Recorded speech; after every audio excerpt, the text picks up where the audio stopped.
I personally spent over 50,000 in 9 months to learn what I'm going to teach you in the next 30 minutes. A broke uni student to then being in Marbella, absolutely killing it. I built my Instagram following from 359 followers to 26.1k followers. About 4 to 5 messages from my YouTube videos a day. I was sending out Loom videos and they're absolutely crushing. We had like nearly 100% show rate. I personally spent over 50,000 in 9 months to learn what I'm going to teach you in the next 30 minutes. And for me, I think you could probably condense down kind of what I've learned and basically just put it straight into your business from a quick half an hour mastermind. I went from, and this is generally about a year and a half ago, a broke uni student, I mean, you can just see from where I'm living in, to then being in Marbella, hosting, like being at masterminds, absolutely killing it. So I started with fitness coaching, I built fitness coaching, and I actually went for like more of the luxury term thing. So I'm one of the fitness coaches that actually has not only been able to basically be successful in fitness coaching, but also go for the higher ticket clients,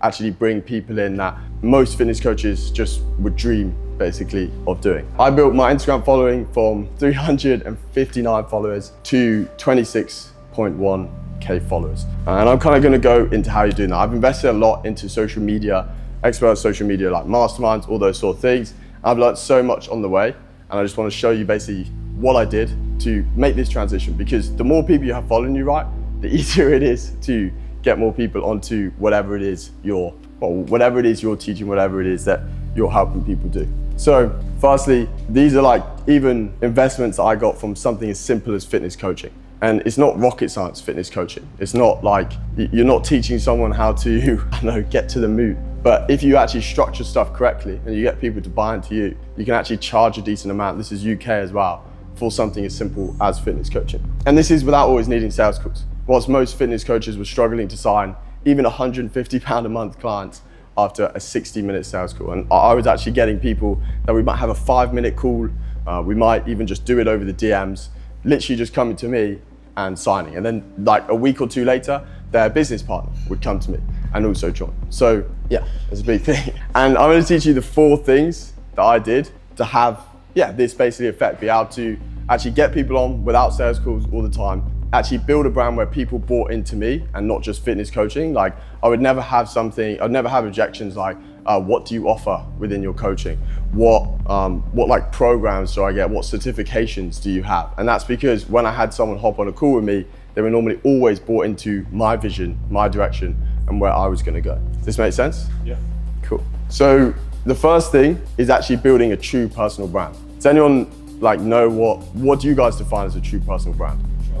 Trusted, authentic, understand. Anyone else? Nah, nothing with this. So most creators / brands build content just to get clients, and it feels super transactional. If I come up to Leo first thing when I meet him and I say like, how much are you earning? Like, what are you doing? All we're doing is putting us in a position where I'm facing you for your face value, which means that then becomes a transactional relationship, which is what can you offer me and what can I offer you?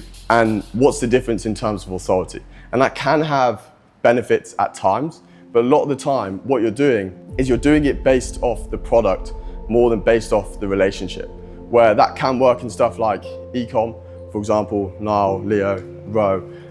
But when you're doing actual coaching, there's so many people out there that, for example, offer fitness coaching. There's so many people out there that offer business coaching, that they have to also be bought into you for them to actually want to work with you. And making it transactional means they're only bought into exactly what you're teaching. So I recently invested $6,000 in Alex Hormozi without a sales call. I don't know if anyone saw his live mastermind. Yeah. Did anyone invest? And like, why? Because he gives so much for free, it never feels like he's really trying to sell me anything. And it's not just about giving free value. I actually have a perception of Alex Hormozi when I paid that 6K that he didn't even care about the money, because it's such a little thing for him. Yet he did 105 million in sales in 24 hours, breaking a Guinness World Record. And that literally came from my perception of the fact that Alex Hormozi doesn't want anything from me. He doesn't need me. He just wants to give out free value. And even when I bought the book, I now have like 200 books or something to give away. I still felt like he wasn't trying to sell me anything by doing that. Like I still felt like he was just trying to give me an opportunity to give more free value away to other people. But who's actually earning the income from all the books I'm going to give away? It's Hormozi, whilst building his brand. So if you give stuff away for free and you actually build a brand, like I even represent these colors of purple with hormone, then people don't feel like they're buying into you just transactionally, or they're buying into you because you need it. People generally feel like they're just investing in themselves. At no point when I invested 6K into hormone, yeah, it's not a crazy amount, but there's no point did I think, oh, this is something where I'm investing into Hormozy for Hormozy to do better. I honestly just had a complete feeling that this was just for me, right? And this taught me a simple hack that allowed me to sign clients, like even on the flight to Bali, like actually sign clients without a sales call needed. Like Leo could vouch for that. I landed and we had another sale. Because here's an example, like this is the same person's Instagram profile. I'm gonna show you two versions of it. The first one, the coaching one, this is a pinned post. And he speaks about what actually he does in coaching. Training, accountability, nutrition, and then the 3 pillars of coaching, right? And this has hidden likes. And normally when you see hidden likes, when most other posts aren't hidden likes, it's normally got low engagement. Because this post is an ask. It's letting people know that there's something to buy. And that's not always a bad thing. But when it's pinned, you're letting people know, okay, I'm doing this, I'm posting all of this as a transactional thing. I'm posting all of this because I'm trying to lead you into actually working with me, right? And this creates tension and gets buyers in a more logical state. It gets buyers thinking about what he's mentioned on his story, his workout plans, his nutrition plans, his supplement plans, which is what he goes over in the pin post. And then people start comparing that to apps. People start comparing that to other fitness coaches. And you kind of put yourself more in a red ocean market than a blue ocean market because you compare on a transactional state. Where this was another one of his pinned posts. It was the My Story, the classic My Story. And it basically goes through his journey into bodybuilding. And it eventually even goes into what he does and what his thing is. And this actually builds trust. So it got 268 likes because it gets visibility through the fact that people are actually wanting to engage with this because it relates to them. So it's actually more viral based content. But then expresses his values and core beliefs, and in his IG caption he goes even more into the story, which shows his identity. And then it actually creates credibility by showing where he's got from taking the actions he's got. So like in this one post, he's not only getting visibility, but he's also actually building and nurturing people to want to buy from him. And this is gonna make someone wanna buy from you more than you telling someone to buy, basically. And true personal brands, like Hormozy's, like Iman Gadzhi's, attract audience who follow them for their authenticity. Like who actually generally looks at a Yeezy and thinks, man, this shoe is like let's say you never knew Kanye and you had just gone to, I don't know, China, and you picked up one of those. Would you generally be like, wow, this is the shoe that I wanna wear? No, definitely not. Yeah, and that's because like, even probably thinking, why is everyone buying this, man? And that's because Kanye has like a tribe-based audience. He even released something and he mentioned that he might not even ship it, and people still bought all of his products. And he didn't ship it. He didn't ship it, like it's a massive thing at the moment. And that's because people just buy into Kanye. They want to be involved with Kanye. So the important thing is don't just look at the info industry if you're info. If you're selling coaching, don't just look at the coaching industry. Look at the wider market and what's going on. If people are willing to invest even up to like £500 in a pair of Yeezys, then how much are they willing to invest to genuinely change their life? If they really trusted you and they were bought into your culture, your tribe. Who here feels like they've built a tribe? And who here feels like they just post content? You got a tribe, tribal. Okay, nice. Who here feels like they just post content? This, yeah, nice. That's it. Yeah, and like that obviously as you post more content increases. I've recently switched from being a fitness coach into helping fitness coaches now. So even though I still have a lot of people messaging me, liking my stories, obviously I've made that switch so it changes the type of tribe that I'm now building, which will affect stuff. But I've still been really successful even with this switch that's been made because people have bought into me. Like the people that have followed me, that have followed me for ages, have changed from when I've gone from like Gymshark, trying to be a Gymshark wannabe influencer, to then a coach, to then coaching business owners, to then doing what I'm doing now. And like they still like all of my content because they're just bought into what I do. Like I can post really mediocre content and I'll always have the same like 50 to 100 people like stuff. They'll always watch all my YouTube videos. And that's what really pushes my stuff forward. Because even if I'm being lazy at times, which you should obviously never do, then I still have people that are just bought into my stuff, that still message me, that still send my stuff to people. I probably get about 2 story reposts a day. Because the reason is, Kanye had built a culture around that. he built a culture, not of just music, but expressing yourself, of actually being different from the crowd, which is meant when he released something that was different, even though people didn't actually like it for its face value, they were willing to buy into that. And a tribe allows you to sell in secret whilst being in plain sight. Red Bull gives you wings. Red Bull gives you wins. Red Bull gives you rings. Wings is literally them selling you Red Bull. They're like, every time they repeat that, their slogan, they're literally saying like, if you drink Red Bull, it's like saying when you have a coffee, you're gonna have more energy. They're literally just selling Red Bull on repeat every time they say that, yet they're not actually, it doesn't feel like you're getting sold. It doesn't feel like anyone's ever pushing Red Bull at you. But yeah, we all watch, like most people have watched that Red Bull kart race and stuff. And most people have just consumed some sort of Red Bull content at times, and everyone knows the Red Bull gives you wings quote. But anytime you're thinking about it or anytime you're joking about it, you're not realizing you're actually selling that brand. You're literally saying to someone, buy Red Bull, it makes you feel better, basically. So influence without trust doesn't mean anything. You can't influence someone if you have a lack of trust, that's skepticism. If you have crazy value, but you have no trust, people don't trust that value. So no one's actually gonna, like, you could post the best thing ever. Like you might have someone that sits on, for example, YouTube. Think about those Bitcoin people way back in the day, talking about how you should buy Bitcoin, how this is gonna change your life. But no one's gonna sell their asset, for example, in the S&P 500 if they don't trust that Bitcoin's going up. But if a really famous celebrity or super famous stockbroker that everyone followed and that had just got it right multiple times in a row, way back in the day had mentioned about Bitcoin, so many more people would have bought in because they actually have the trust. So then when they give the value, it actually influences people. The reason why you watch Alex Hormozi's videos and you're willing to apply it is because you trust his value. When if you didn't trust Alex Hormozi, he could keep posting these value videos, but they wouldn't actually influence you because you wouldn't trust him to take on that information. I'm sure, have any of you guys watched an Instagram reel and think like, oh, just a classic coach? Yeah? What sort of like, when have you thought that? Then? Just posting better tips, how to show the lifestyle. Yeah, and you think like, is it rented?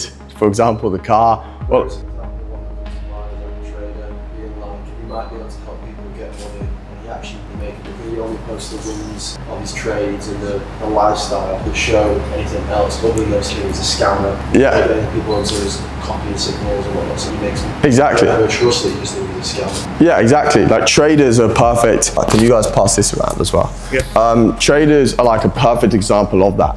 Like there probably is some traders out there that absolutely crush it, but no one's investing into them because they don't necessarily trust them. For example, TJR, yeah, he's got unusual content. Yeah, like most of it is just taking the mick, but it gets people to trust him because they're kind of seeing him for who he is. And so many people see him. He is definitely not the best trader there is. There's no way TJR is the best trader. I don't think he was trading for long at all. Yeah, he's probably making one of the most probably the most amount of money in the trading game from coaching, because he just has such a big audience that actually trust him because they feel like they live with him. They feel like they're actually like, he does so many blogs and stuff, vlogs, that they just feel like they're with TJR. So when they feel like they can trust him, they take more of his value on, which makes them feel like the value is bigger. So like Daniel Dalen says this, like I was watching a video where Dan Dalen talks about authenticity times by leverage over effort. And that's literally how that's like the equation of where you want to get to. Like how much, the effort is obviously what you're putting in. The leverage is what makes you worth listening to. And this is what you're looking for. Because if you don't have authenticity, if you don't have that trust, you can have so much stuff to give. You can have the most amount, you could give the most amount of impact, but if you don't have that authenticity, no one's going to trust you. And this is a guy that, in the space of like 2 years, got to like 197K followers, over 150K YouTube subscribers. And the reason why it's divided by effort is because the bigger you can get this and the less effort you can get it, you put in for your result, the more you're getting back, obviously. If you can put an hour and get people to really trust you and really feel like you're the differentiator, then that hour has such a bigger impact. So like, for example, what track record, result, or unique insight gives your words power? And then why should people believe you? Why do people trust you? So ask yourself, what makes your perspective unique? What is going to make people listen to you? So for example, Bassett, like why do you feel like people will listen to you? Chucking that shit. I think transitioning from like a sporting background and stuff into the world of business is probably something people can relate to. Just kind of like athlete or an entrepreneur type of thing. So I think that's probably my unique advantage. Nice. Okay, and how do you use that to, you target people for sales and appointment setting, right? Yeah. So recently I'm trying to switch my ICP into people in sports as well. Because I'll understand them a lot more than like a Jeremy Minor would or something like that. And I think it makes them relate to me more. Probably build that trust more. 100%. This guy is like a 1 second off Usain Bolt's sprint. Generally, he's got an insane sprint. And that he loves that. It was smart, man. And like that is such a, it's rapid. And that is such a unique differentiator. Like if you think about it, for example, Jeremy Minor, he doesn't look like that sporty young guy. You could even target people that want to, for example, play more football. Like I've worked with people like this, like they want to play more football, they want to put, or like even sprinting or gymnastics, they want to put more effort into those sports. And you understand that from their angle. So then actually switching into work that they can be more remote, they can be more relaxed about, and they can do more in their own time, allows them to do that. Because the more that they relate to you and they've seen you being able to do that, the more they're going to want to do the same. Like imagine an athlete that doesn't have to go to the 9 to 5, how much better they would get at their sport, which is what their true passion is. So like, for example, me, I'm literally everyone in Samuria is called the White Wolf. Like, and I'm trying to, this is just very quickly done, but I'm even trying to implement more of this stuff into my content. So I'm the white guy with ADHD that did the bodybuilding competition, the ultra run, the boxing match, went to uni, left literally my dream job. And like some of it's gonna seem basic, but you're gonna have your own unique way of doing it. Left my dream job to build my own business and like have videos of it, of me just flying to Bulgaria, quitting the job in real estate to just go all in. Owns a house in the UK, but only stayed in it for a month this year. Like, and that is like a whole thing. Like people that want to travel and have that freedom, they relate to me. And I actually have people that have like come on a call, and because I've done some like basically meme videos of me and like decorating my house, and even said that they want the same thing as me. They want to have the security of the house in the UK, but then they want to travel. And they love the fact that I have the house, but I don't ever live in it. Like my house is empty. I have a bedroom and an office, and that's it. Like I don't have a TV, I have a sofa in there that I never sit on. And it's basically just completely empty because I hardly live in it. So number 2 is the platform strategy. And 80% of views come from Instagram and 20% of views come from YouTube. And Alex is gonna go more into Instagram later, so I'm not gonna go into that as much. Because for me, 80% of my sales come through YouTube and 20% of my sales come through Instagram. And it kind of goes to the Pareto principle, the 80-20 rule. So like 80% of my effort gets me 20% of my result. Even though Instagram is essential, or not, Alex is 100% essential. For me, Instagram directs to my YouTube, right? But 20% of my effort gives me 80% of my results in YouTube. Most of the time when I always hop on with someone from YouTube, 90% of the time, they always like join. I'm sure you've experienced that as well. I haven't started posting on YouTube, so I need to. Damn, yeah, you need to go on YouTube. Like even think about the tax people on YouTube. Leo, you look into tax loads. Do you watch many YouTubes? Not about tax, really. No. Oh, okay. No, but like I see you looking at like the passport-based ones and all that sort of stuff. I watch like Nomad Capitalist, so yeah, I do. Yeah, exactly, Nomad Capitalist, and he's known because of those YouTube videos. I've never seen a Nomad Capitalist short, but I've heard him on podcasts and YouTube videos. And that's why like he will come straight to my mind, because I've not seen him for 20 seconds, I've seen him for like, heard him for like an hour in my ear, or like a whole 30-minute video when I've been watching him. And it allows him to share his unique perspective way more. So like I went to Oscar Owen's YouTube Mastermind in London. He's worked with some really big people, Oscar Owen. He's got 1.5 million subscribers. He started off with a magic, basically like teaching magic on YouTube. And he's got his own community from that, and it does really well. And then he went into business coaching as well. And like, basically, yeah, he's worked with some big people like William Brown, some really big people in the space. And basically, when you see this, like, this is a YouTube empire blueprint. Which one, like, which video would you naturally click on? Third one. Yeah, third one. See, but even if you say third one, right, which I probably would do the same as well, it's confusing which one to go for. You don't really know where to take action. They've got more than one link in the bio, so you don't know which, you're necessarily not going to necessarily go for one of the specific ones. And you don't know really where you should look. You don't know which one you should go for immediately that's going to apply to you. If you break it down, you make it more simple, and you literally just have one playlist. This is what Oscar taught me. And then you have your main videos. It makes it very simple for people to consume your content. I'll go into this, but I have my story video that comes up first, which gets people to buy into my brand, which then allows people to go through my actual rest of my content and like get nurtured by my information, right? Because if they come on here and they land on my YouTube, they might have watched a video, they land on my YouTube, and they don't watch about my story, they're likely not to necessarily consume any of my other videos. They might have come in for one video because I get some shorts, for example, that get 100K views, or I'll get a YouTube video that might get like a few K views, and then I'll get people come to my channel. But then if they don't watch my story, they're not gonna watch the content that, yeah, it's not meant for views, but it's meant to nurture them. But it's very highly informative. And he did this with William Brown. And William Brown literally increased, I think, his cash collected by like around 30%. I'm not 100% sure exactly how much it was, but basically absolutely skyrocketed William Brown's business. Who in here knows William Brown? Yeah, I guess probably quite a lot of you. And basically there's a few really important things. Like notice how clear William Brown's is. Like if you go from this to that, like it just gives a higher perceived value as well. So like William Brown's is like now structured like this, which allows people to just consume the best content. So firstly, really good thing as well is you have your one playlist, but also if you have a testimonial channel, then you can put the testimonial channel at the bottom. If you don't have a testimonial channel, depends how you do testimonials, then have another playlist, and you only want the two of your actual testimonials. It depends. If you're doing like quick fire testimonials, so you're like hopping on a Zoom, you're speaking to someone, you don't want to have them on your main channel because it's going to put your overall engagement rate lower. And if you have view stats or anything like that, you'll be able to see the engagement rate drop. But if you do like high quality testimonials, like you meet people, you actually film them with them and you get them properly edited, then you can put them on your main channel. It just depends how many you want to do. If you're doing like 50, then just create a testimonial channel. But the way that you want to set it up, and this has massively improved my YouTube, and it's made it way easier as well for me to create content logically, is you want the link in your bio is the most clicked asset. It's going to be the thing that most people go to. All the links that you have in your videos are highly clicked, but the one that's in your bio is going to be the most clicked one on your whole YouTube because it's where all the direction's going to go. So William Brown has 4 links, but that's for a very specific reason because basically it just works for him. But most people, you should only have 1. And Oscar massively recommended 1, and I've been doing 1 now, and it actually funnels way more people through. So like now when I get someone to click on my Instagram through my YouTube, most of the time they message me.